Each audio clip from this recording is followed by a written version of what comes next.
Why is this so tight? Oh, me.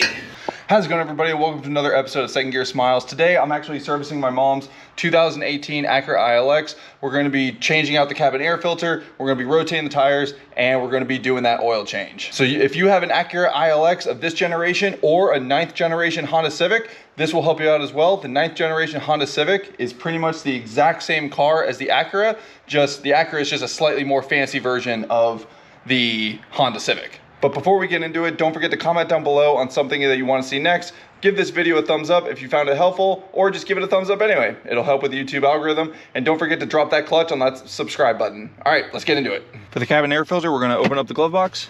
And on the Acura ILX, you're gonna, on either side, just press in.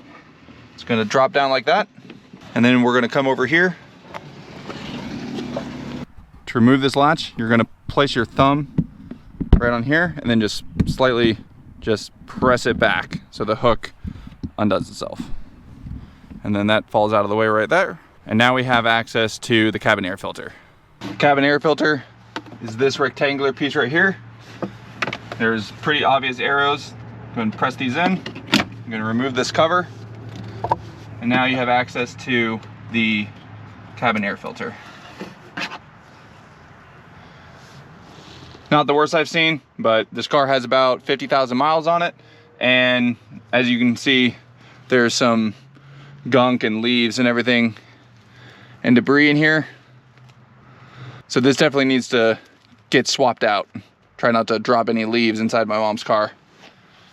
So you can see the difference between the two air filters. So this one is noticeably dirtier. This one's nice, clean, and white. One thing of note, when you pull the air filter out, you'll see this little arrow that says airflow. On the new filter, you'll see something similar, airflow. So you want this facing outboard. You want it, when you open up the cover, you want to be able to see this little arrow. Now, we just slide this back in.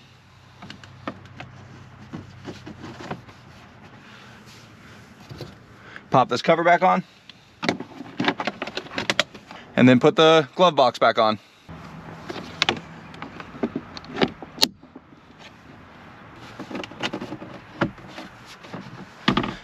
And just like that, cabin air filter replaced. Time to throw this away. The cost of that new air filter was about $18, $19, and you don't need any special tools. The next thing we're gonna do is gonna get the car up on Jackstands. So unfortunately, because of the fact that my driveway has just enough of a gentle slope, and that the fact that the Acura ILX is a relatively low riding car, I'm going to use my low profile floor ramps in conjunction with my floor jack to get this car up in the air.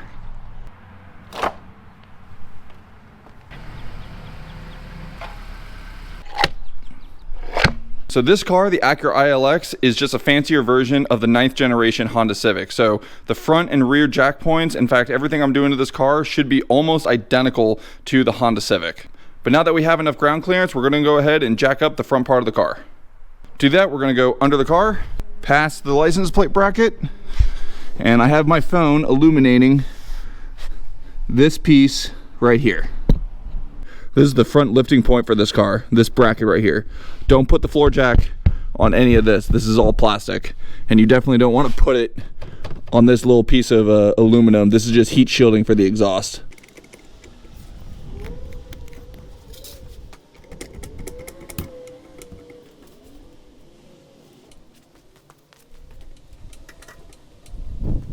For the jack stands, we're going to slide them right under the frame rail right here.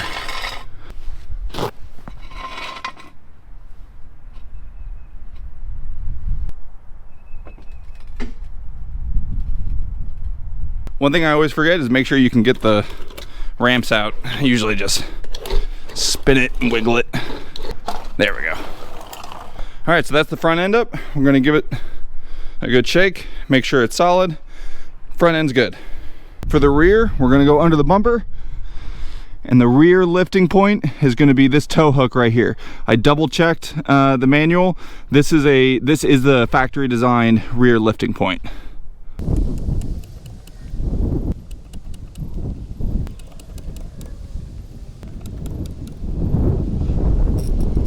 And then for the rear jack stands, we're going to place them right there. right where this little edge of the frame kind of juts out. Make sure the safety pin is in if that's the kind of jack stand you're using.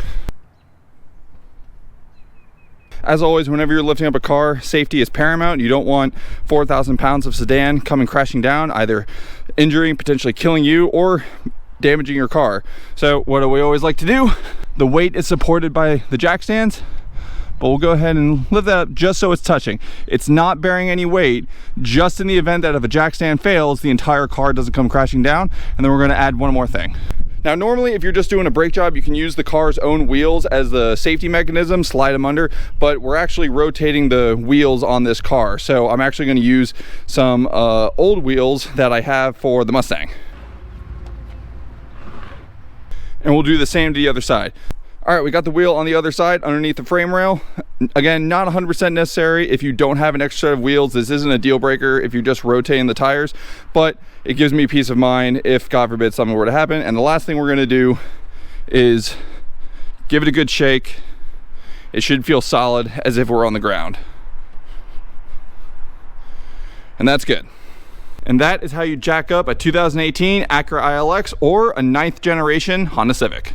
Now that the car is up on jack stands, we can rotate the tires. So the tread on these front tires is almost time to replace the tires, but we should be able to get a little bit more life out of them once we rotate the fronts to the rears. And I'll probably recommend to my mom to go get an alignment, because there's definitely more tread on the interior strip than on the exterior, which is usually an indication that the alignment needs to be adjusted. Tires are expensive, so we definitely want to try and rotate the wheels ideally with every oil change or in accordance with the owner's manual. You can see the wear indicator right here. Surprisingly got it right on the first guess. This is a 3/4 inch impact socket.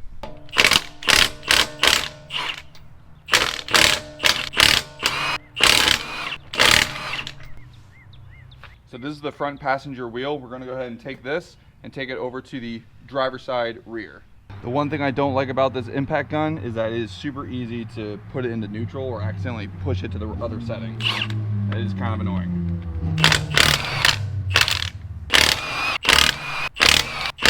Now this front driver's side wheel is going to go to the rear passenger side.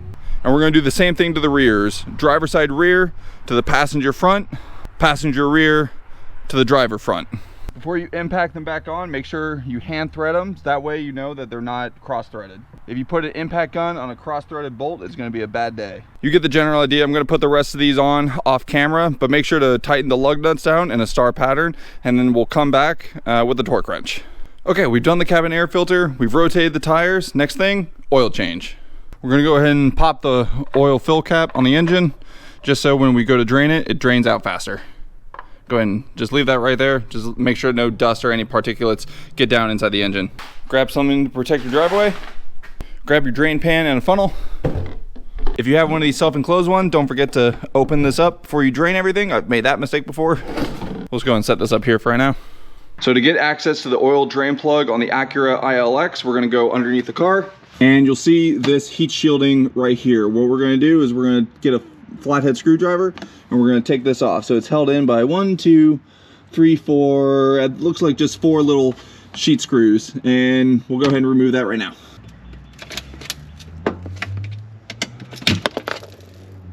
So these things aren't really screws, they're kind of wing nuts. They just have these little divots on here that hold them in place. So you should just be able to turn it half a turn and then pop it out.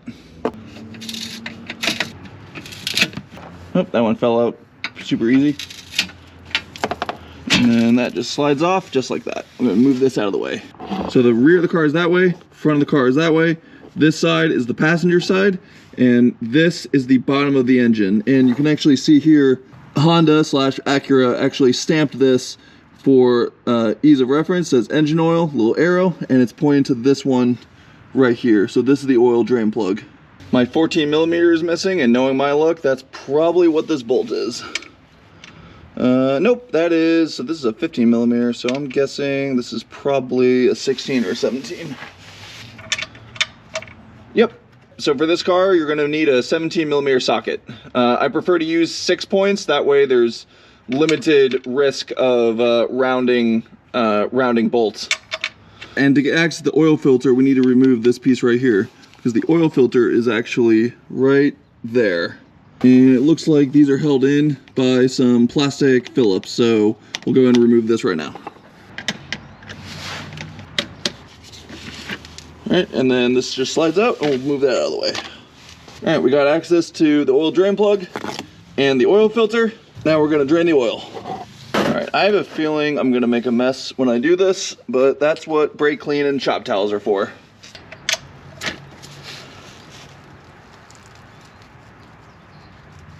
Oh my goodness.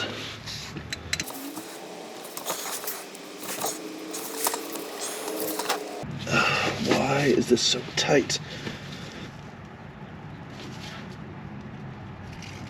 Oh, me. Damn, I'm gonna have to whack the crap out of my head on that one. Holy moly. Jeez Louise, Midas, why did you make that so tight? And yes, I know it's a Midas because my mom showed me the receipts. So this oil drain plug does have a washer on it, so make sure to replace that. Or if you don't have it, at least put the, make sure you don't lose this washer. Ideally, you replace this. Okay, so we cleaned off the drain plug. We're gonna take this old crush washer off. Make sure that you replace this. This is supposed to be a one-time use. If you don't have it for whatever reason, it's better to use the old one than not have anything on there at all. But ideally, you get rid of this old one and get yourself a new one. All right, we got the new crush washer. Let's go ahead and put this back in. Make sure when you're doing this, you make sure it goes in smooth all the way. If you feel any resistance, go ahead and back it out, try again. And that's going in nice and smooth. That's what she said. Go ahead and snug this down. Don't over tighten this like the guys at Midas did. And that's good. All right, next thing we're gonna do is replace this oil filter. This is coming off super easy with my hand. Thankfully the Midas guys didn't turn this into solid gold. But Oh, brother, this guy stinks!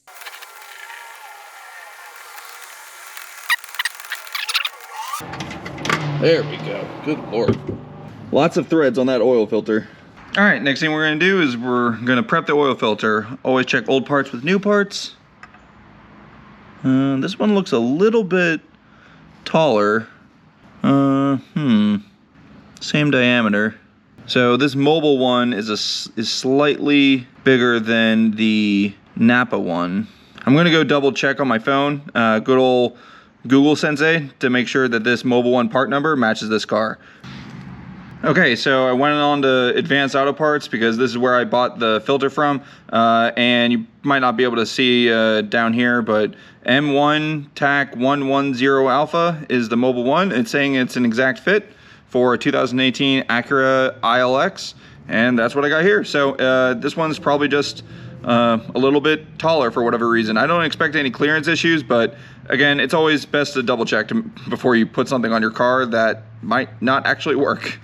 Now that we know the filter's good, we're gonna go and prep the filter. Now we're gonna take a little bit of fresh oil, lubricate this O-ring so that it's easy to get off next time. And this is ready to go on the car. Before we put the oil filter back on, let's go ahead and clean all this up from the oil spillage. Man, there was a lot of grime under there. The shops that my mom took this to probably did not do a thorough job of cleaning up before they put the oil filter back on. Which honestly is one of the reasons why you should do this yourself. A, you can save money in the long run. B, you get the mental satisfaction of knowing that you can take care of things yourself. And C, you make sure all the little things like make sure there's no grime left over are done correctly. All right, that's all clean. And of course the challenge is always, can we get this on without making a mess?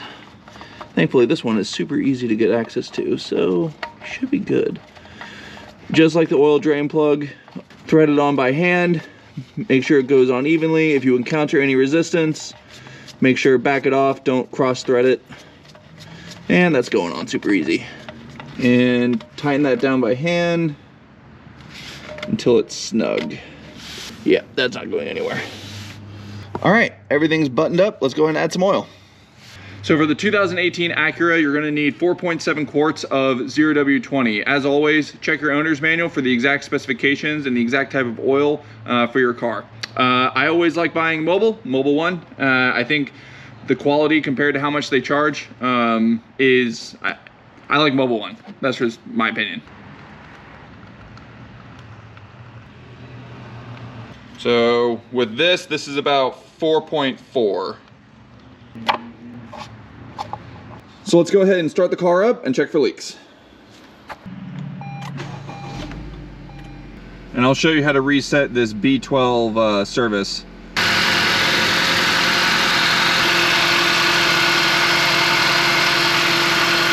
All right, doesn't look like there are any leaks. Let's go ahead and shut the car off.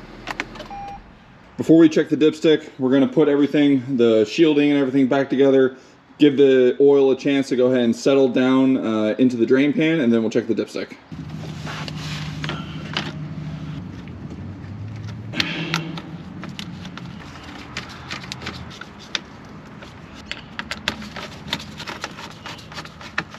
So this little piece of heat shield goes back up like this. You slide it in like so, and then you put the screws back in. Let's see if I can get this on camera without just you guys seeing my head.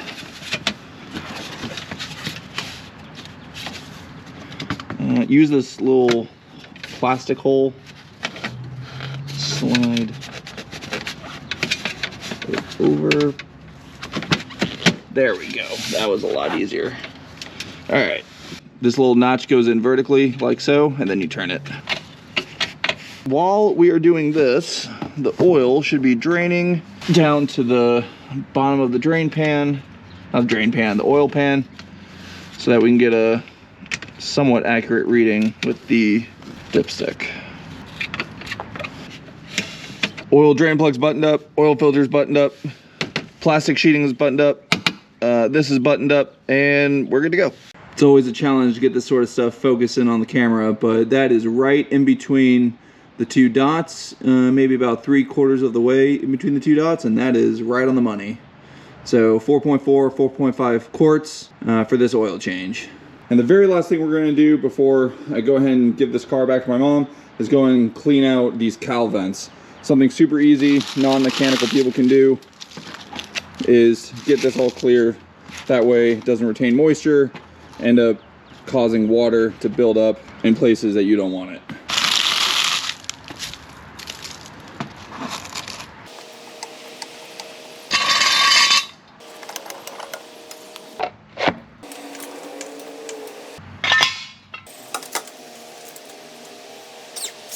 Now that the car is back on the ground, we're going to torque the lug nuts down to 80 foot-pounds. Make sure to do so in a star pattern. And do that for all 4 wheels. So the last thing we got to do before we're 100% done is reset the oil indicator on the gauge cluster. And in order to do that, we're going to do the following steps. We're going to turn the car on. We're going to be using these buttons right here for the menu. So whatever menu you start off on, just go ahead and hit the down arrow till you get to vehicle settings. Hit the select button to enter the screen. Go down to maintenance info, oil life reset, and hit select reset. Reset completed. And now go back down to exit the menu. And now if you scroll down or up to the oil life, it should be at 100%. And that's how you reset the oil indicator on your 2018 Acura ILX. And that's it. That's the last thing we had to do, and we are now 100% done with this oil change. All right, guys, that's it for this video. It gives me peace of mind knowing that I can help my mom out now that I'm back from Japan, knowing that she isn't going to a place that might be ripping her off. I'm not saying every mechanic place does that by any sort of imagination. I'm not saying that, but it gives me peace of mind, and it's a way for her to save money, and it's a way for me to kind of take care of my mom or help her out at least now that I'm back from Japan. So we went ahead and did the oil, cabin air filter, rotated tires, something super basic that hopefully now that you've watched this video that you can do for yourself or another member of your family. The economy, it is what it is, inflation is what it is, but hopefully as you get more tools, as you get more confidence, as you get more experience and skills, you'll be able to save some money by doing this sort of stuff yourself instead of having to take it to a mechanic, or at the very least do the preventive maintenance stuff so it doesn't lead to larger problems, because that's when, like, having to replace an engine because you didn't change the oil or didn't know to change the oil, that's a multi-thousand, maybe even a whole new car level of a fix. So hope you found this video enjoyable. If you did, go ahead and leave a comment down below. If you want to talk to us back, leave a comment down below. And if you like what you see here and you want to see more cars and adventures that make you smile, go ahead and hit that subscribe button. Thanks. Bye.